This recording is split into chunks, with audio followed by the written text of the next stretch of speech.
मेरे सम्मानित पाठकगण,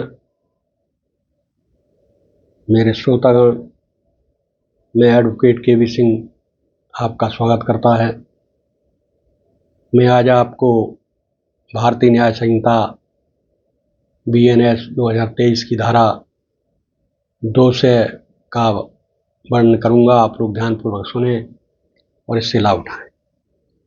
भारतीय न्याय संहिता की धारा 200 पीड़ितों के इलाज में देरी या इनकार करने वाले अस्पतालों के प्रभारियों पर दंड का प्रावधान करती है। यह धारा अस्पतालों को पीड़ितों को तत्काल चिकित्सा सुविधा प्रदान करने के लिए बाध्य बनाती है। धारा 200 क्या है? जो कोई भी व्यक्ति अस्पताल या निजी, चाहे वह केंद्र सरकार या राज्य सरकार, स्थानीय निकाय या किसी अन्य द्वारा संचालित हो का प्रभारी होता है, वह भारतीय नागरिक सुरक्षा संहिता 2023 की धारा 397 या पुरानी धारा 449 के समकक्ष के प्रावधानों का उल्लंघन करेगा तो उसे 1 वर्ष तक की कैद या जुर्माना या दोनों से दंडित किया जाएगा। यह प्रावधान विशेष रूप से सड़क दुर्घटना, बलात्कार, एसिड अटैक, अन्य अपराधों के पीड़ितों के लिए अनिवार्य चिकित्सा सहायता सुनिश्चित कराना। उद्देश्य और महत्व: यह धारा पीड़ितों के प्रति अस्पतालों की लापरवाही को रोकने के लिए बनाई गई है। जहां पहले अक्सर मेडिको लीगल केस होने पर इलाज से इनकार किया जाता था, अब प्राथमिक उपचार अनिवार्य है और पहचान बाद में दर्ज की जा सकती है। इससे जीवन रक्षा में देरी नहीं होती। दंड में अधिकतर 1 वर्ष की सजा और या जुर्माना दोनों शामिल है। यह संज्ञेय अपराध है लेकिन जमानत योग्य माना जाता है। प्रभारी व्यक्ति, डॉक्टर या प्रशासक सीधे उत्तरदायी होता है। अब मैं आपको बताऊंगा कि धारा 200 के तहत दंड की क्या व्यवस्था है। भारतीय न्याय संहिता की धारा 200 के तहत दंड की अधिकतम अवधि 1 वर्ष की कैद है।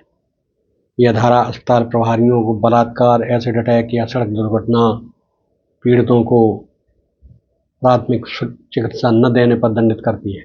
दंड में 1 वर्ष तक की कैद, जुर्माना दोनों का प्रावधान है। अपराध की प्रकृति: यह संज्ञेय अपराध है लेकिन जमानत योग्य माना जाता है। प्रभारी व्यक्ति, डॉक्टर या प्रशासक सीधे उत्तरदायी होता है। धारा 200 में मजिस्ट्रेटों की क्या शक्तियां हैं, ये मैं बता रहा हूँ, आप लोग सुने। भारतीय न्याय संहिता की धारा 200 पीड़ितों को चिकित्सा सहायता न देने के अपराध से संबंधित है, न कि मजिस्ट्रेट की शिकायत जांच प्रक्रिया से। मजिस्ट्रेट की शक्तियां इस धारा में अप्रत्यक्ष रूप से BNSS की धारा 397 के माध्यम से लागू होती है। धारा 200 में मजिस्ट्रेट की भूमिका: मजिस्ट्रेट से अपराध की शिकायत पर संज्ञान ले सकता है। आरोपी अस्पताल प्रभारी के विरुद्ध जांच का आदेश दे सकता है। वे सम्मन या वारंट जारी कर आरोपी को प्रस्तुत करवा सकते हैं और सुनवाई के लिए दोषी या दंड 1 वर्ष तक की सजा और जुर्माना लागू कर सकते हैं। प्रमुख शक्तियां: शिकायत की प्रारंभिक जांच और गवाहों के बयान दर्ज करना, पुलिस को जांच निर्देशित करना यदि आवश्यक हो, अपराध सिद्ध होने पर दंड सुनाना जिसमें जमानत का प्रावधान भी शामिल है। अब मैं आपको बताऊंगा कि मजिस्ट्रेट धारा 200 के तहत कब शिकायत खारिज कर सकता है। मजिस्ट्रेट धारा 200 BNS जो अस्पताल के प्रभारियों के खिलाफ पीड़ितों को चिकित्सा न देने के अपराध से संबंधित है के तहत शिकायत को CRPC की धारा 203 के समकक्ष प्रावधानों के आधार पर खारिज कर सकता है। यह तब होता है जब शिकायत की जांच के बाद प्रथम दृष्टया अपराध का मामला न बनता हो।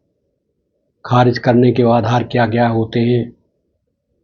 मजिस्ट्रेट शिकायतकर्ता या गवाहों के स्पष्ट बयानों, जांच और पूछताछ के बाद निम्न स्थितियों में शिकायत खारिज कर सकता है। शिकायत झूठी, तुच्छ, बिना पर्याप्त आधार वाली हो, कोई अपराध में बनता हो और साक्ष्य पर्याप्त हो, प्रक्रिया का दुरुपयोग या लापरवाही स्पष्ट हो।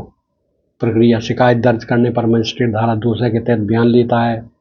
या संतुष्ट न हो तो धारा 203 के तहत लिखित कारणों सहित खारिज करता है। खारिजी के विरुद्ध पुनरीक्षण या उच्च न्यायालय में रिट याचिका दायर की जा सकती है। इस प्रकार आपने धारा 200 का वर्णन सुना।